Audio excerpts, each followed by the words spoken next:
This is Project Management for You.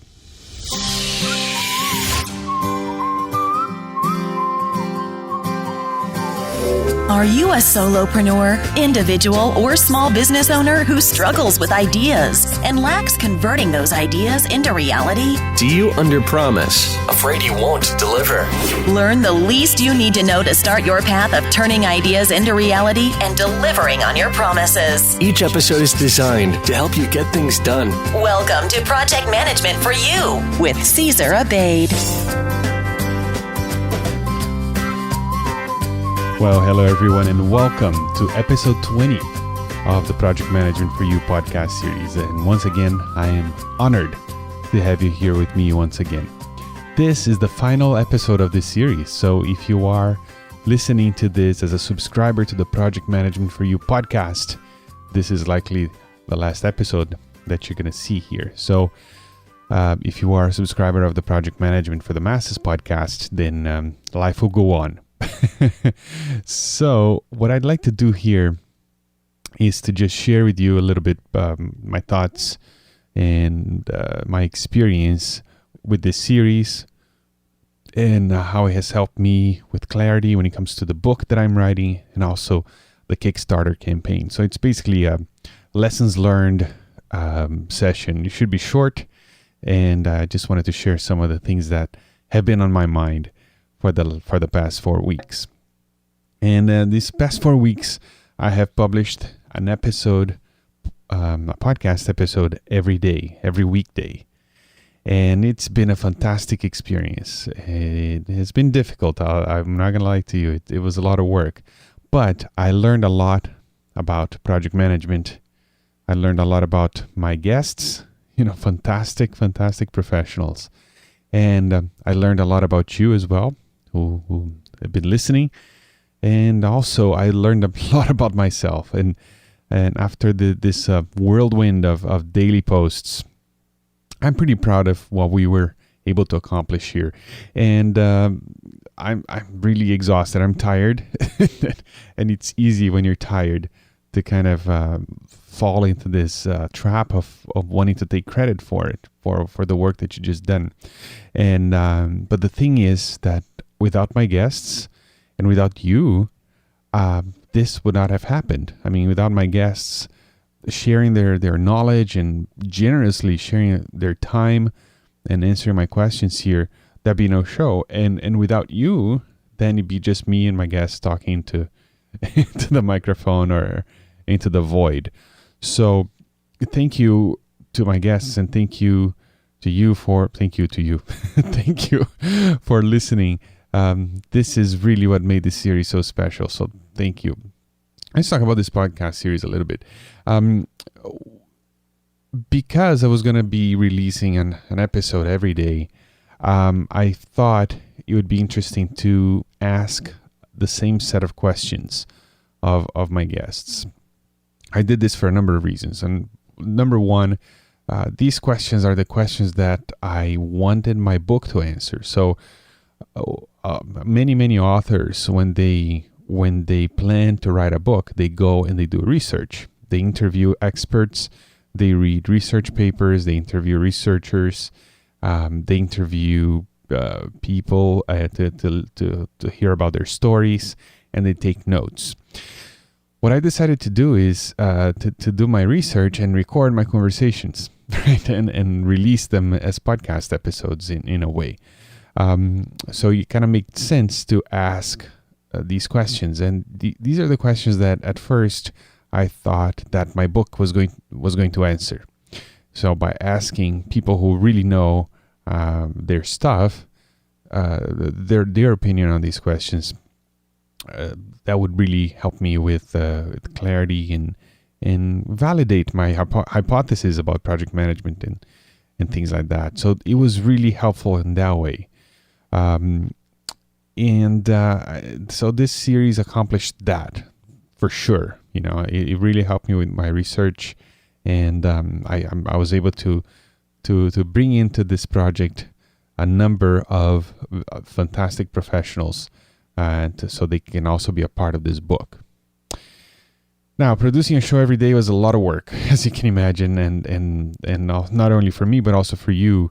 And I heard from some of you that I overwhelmed you with content. And even some of the most loyal listeners, they reached out to me saying, oh my goodness, it's hard to keep up. And I know some of you have kept up and and reached out to me. Some of you said that you're already going through withdrawals and you got used to the daily release here.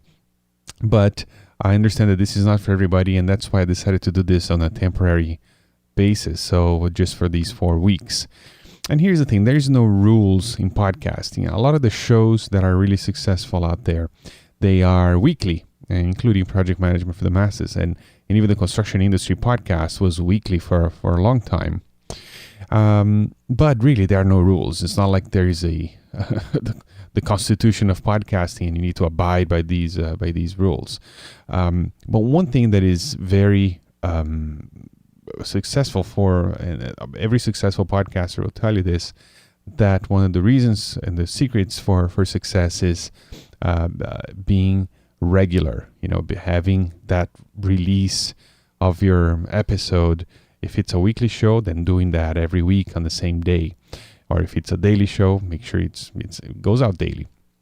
And so what I try to do is to, even as I changed things up a little bit during these 4 weeks with this daily release, I try to be consistent there. And I'm happy to say that I was able to release an episode every day for 4 weeks, which is, looking back, it's kind of crazy, considering I was also running a Kickstarter campaign, raising a family, and by the way, I have a full-time job, but I do this at night and during my free time. So to be able to do that, it's really cool.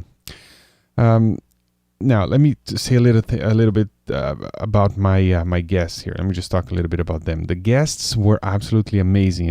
If you've been listening, you will agree with me. I really feel honored to have been able to collect such a fine roster of excellent project managers to help me here with this series. And I'd like to thank them by name here. So thank you to Andy Kaufman, Suzanne Madsen, Carl Pritchard, Tony Adams, Elizabeth Herron, Cornelius Fischner, Adriana Girdler, Peter Taylor, Stephen Carver, Mark Philippi, Francis Hook, Johanna Rothman, Dave Gordon, Rich Malzman, Jeff Crane, Michael Greer, Ron Rosenhead, and Margaret Meloni. Wow, I really feel privileged to have access to these folks. When I open up my Skype and I see the contacts and the people that I'm just one phone call away, one Skype call away, I'm just humbled by it. And this is the power of podcasting, folks. If you ever want to, increase your network and be connected with people of influence in your industry, podcasting and blogging is a great way to do that, as you can tell. So again, I feel privileged, and I'm really thankful for all these individuals who, with grace and generosity, shared their knowledge here with us, and it's really inspiring. It inspired me to continue to give what I know and be generous myself. So thank you so much. Now, let's talk a little bit about the book, since we are reminiscing here and doing like a post-mortem here. Well, my interviews and conversations during this series here were really helpful to me as I researched for this book. And if nothing else, the podcast series really helped solidify in my mind the idea that really, I think there's a need for a book like this. As you can tell, sometimes it was really hard to explain these project management concepts to the layperson, and so anybody can benefit from these ideas. It's so easy, and myself and my guests, sometimes we had a hard time, staying away from the corporate lingo and the jargon, because we're so used to it, but that's what makes it inaccessible, I think, to a whole different audience. So I think there's a place for this book, and this series really helped me, be sure of that. And and I have received a lot of messages from listeners and friends telling me that they can't wait to read the book because they have seen the transformation in me as I went from not accomplishing much in life to, being basically a podcaster and doing all these things.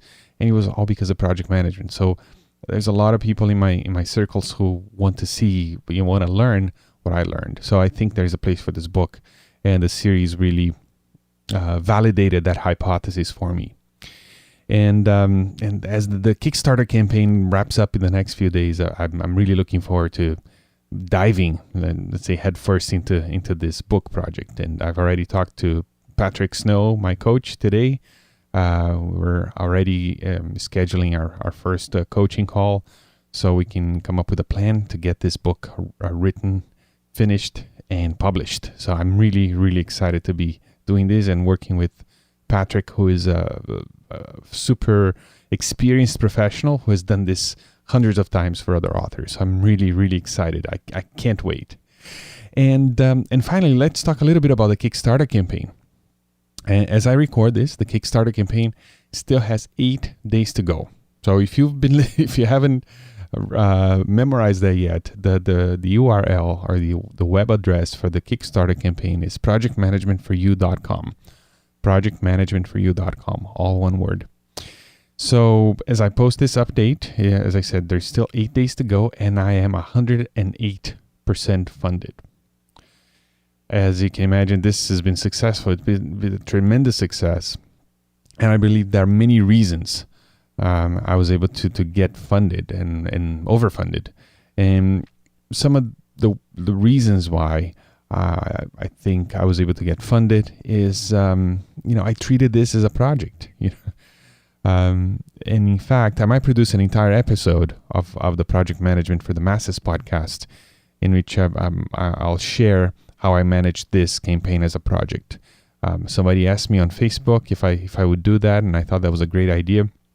And I just answered this person, it's in the works, and it is. In fact, I had plans of doing that tonight, but as I started to outline an episode explaining how I treated this campaign as a project, I realized that it was going to be a very thorough and detailed post and podcast episode. And I realized, I need more time to plan this. So I'm going to do this at a later time. But if you are a subscriber to the Project Management for the Masses podcast, you should watch out for an episode on that. I'll be glad to share everything I know regarding this and everything that I learned. I'm going to do that. So another reason why I thought this campaign was a success was because of the listeners. You you came out and you supported this campaign in droves. It was a lot of people who came out, and I recognize the names because we've connected before on social media or by email. Guys and girls who listen to the podcast, and they decided to come out and help me out here. I've heard from a lot of people that, Cesar, you've been creating podcast episodes for 3 years now and you never asked for anything. And, I feel like I owe you type of thing, And by no means, that's not what I wanted to do here. I did not want to create this, feeling of that I was entitled to this at all. But it was really comforting to hear that people have gotten value from what I've been doing here, and they felt compelled to come and help me. So I appreciate that. Thank you so much. And I think that played a big part. Now, the other reason why I think this was a success is that the book resonated with people. A lot of people who came and backed the campaign, I did not know who they were, and I made sure to connect with everybody who's supporting the campaign and asking how one made them decide to back the campaign. And a lot of people have said, it just sounds like a great book I want to read, which is great. So I think that's another factor there that played a role in this success of the campaign. The other thing I think that was also a factor is that the campaign page on Kickstarter was compelling. Spent a lot of time planning, the text and what I wanted to say on the page. I spent I created that video, in the barbershop. That was kind of unusual as well. That took a lot of planning and thinking and brainstorming. I'll tell you, the video itself was, I had created 2 other versions of the video here at home, and they were ready to go, and I just hated them. I just didn't like them at all. And I went to bed the night before the campaign was supposed to be going live, and I thought, I just need to do something different. And just I had this idea, I needed a haircut. What if I recorded the video while I got the haircut? And I told Amy, my wife, and she kind of smiled and said, yeah, that's kind of neat, but obviously thinking that, that's a silly idea. And I told a few other people, and people thought, oh yeah, that's kind of interesting, but nobody said, yeah, go for it, man. A couple of people did, but not most of the people. And I did that, and I think that the video and the campaign page and some of the graphics that I put, they made it pop a little bit, and I think that helped as well. Now, the other reason why I think the campaign was successful was the podcast series, right? Because the podcast series I turned that into a separate show as well in iTunes. What happens is when there's a new show in iTunes, and it gets some traction from the beginning, iTunes puts it in a list called the new and noteworthy, and basically it's displayed and it's featured in the iTunes homepage. So when people who listen to podcasts, they go to iTunes looking for podcasts, they see the artwork there and they subscribe. So I think because it was a new show, I was able to gain some new listeners that way, and listeners that were not familiar with me and with project management, and they were interested in learning more, so they came and backed the campaign. So these are some of the reasons why I think this was a success, and I think it makes sense when you put it all together.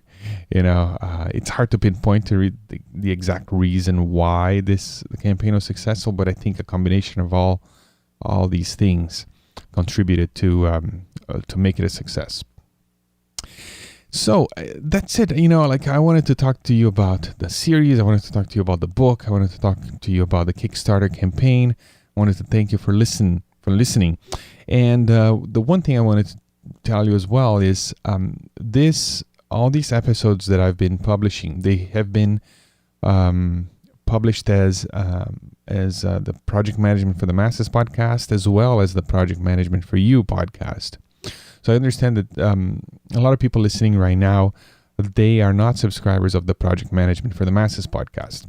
Now, if you are in that group, if you found Project Management for You in iTunes and you subscribe to it, and you're listening to me right now, and you like the content, and you like what I'm doing here, I encourage you to go and subscribe to the Project Management for the Masses podcast. And all you have to do is go to iTunes and search for it, or you can go to pmforthemasses.com, and you will find a link to subscribe to it. Even if you're not an Apple user, if you don't use iTunes, you can subscribe in different ways.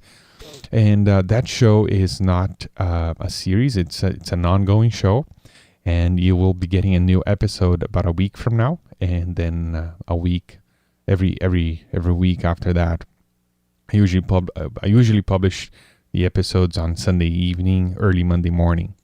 So if you like the content here and you like to hear more, the format's it's a bit different, but in which that it's not always the same questions. I try to talk about different aspects of project management, and I'll bring different authors, and I'll feature special projects I call epic project management. I had the Panama Canal featured, and the Urasan Bridge in Europe as well, and I'll have other featured epic projects like that in the future.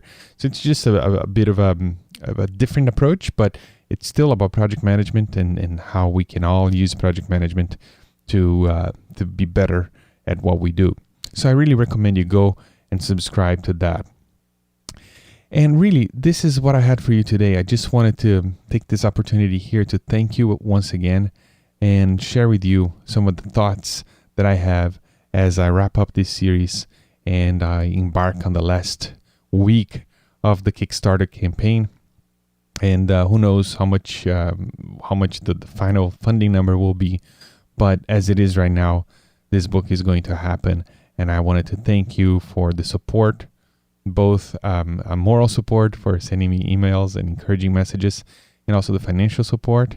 And if you're listening right now and you'd like to participate, there's still time. If you're listening to this before November 1st, 2014, you can still go to Project Management for You and back the campaign. And as I said before, if you're listening to this after November 1st, 2014, you can still go to projectmanagementforyou.com and you'll be able to order the book right there. So this is what I had for you this month. I hope you enjoyed this series, and I'll talk to you soon. And until then, remember, my friends, that life is a project and you are certainly the manager. Ciao, ciao. Thank you for listening. Tune in next time for more inspiring interviews and key information to help you get things done. Want to learn more? Go to projectmanagementforyou.com and order Caesar's book, Project Management for You. Your path of turning ideas into reality starts now.